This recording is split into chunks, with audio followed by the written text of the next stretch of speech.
মামার বাড়ির খাল, এই খালে আমরা কত স্নান করেছি জানো। সেই খালের জল এখন কি অবস্থা দেখো।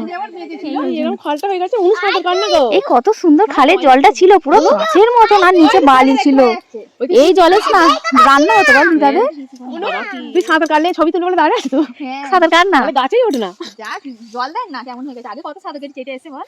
তুই কেটেছিস সাঁতার? বাপরে প্রচুর সাঁতার কেটেছি। এ পারো কর কর। যা সাঁতার এই সুদা মামা এসেছিল কি পাঁচ মিনিট মারামারি ওই করা। ওই দিকে একটা গড়গুলো থেকে দেখা। তবে এগুলো ফোনে কিন্তু ভালো উঠবে। যা। এটা হচ্ছে খাল মামাদের, এইগুলো সব এইগুলো সব মামাদেরই তো, এগুলো সব মামাদের। হাঁসে ডিম পাড়তে এখনো পারেনি। এরকম পারে রাজহাঁস, হাঁসে ডিম পেড়ে রাজহাঁস ছিল। নৌকা না, এটাকে কি বলে? ডোঙা ছিল।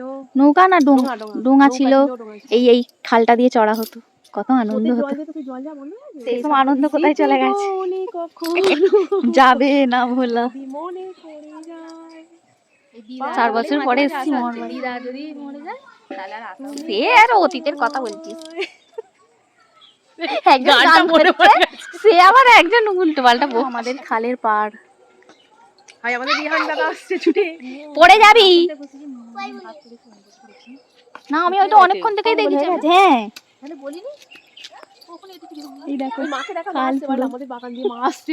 আমরা করি আমার মা, আমাদের ওখানে আমরা কিনে খাই, আর আজকে আমি তোমাদের দেখাবো যে গাছের আমরা কিভাবে মানে পড়ে গড়াগড়ি খাচ্ছে।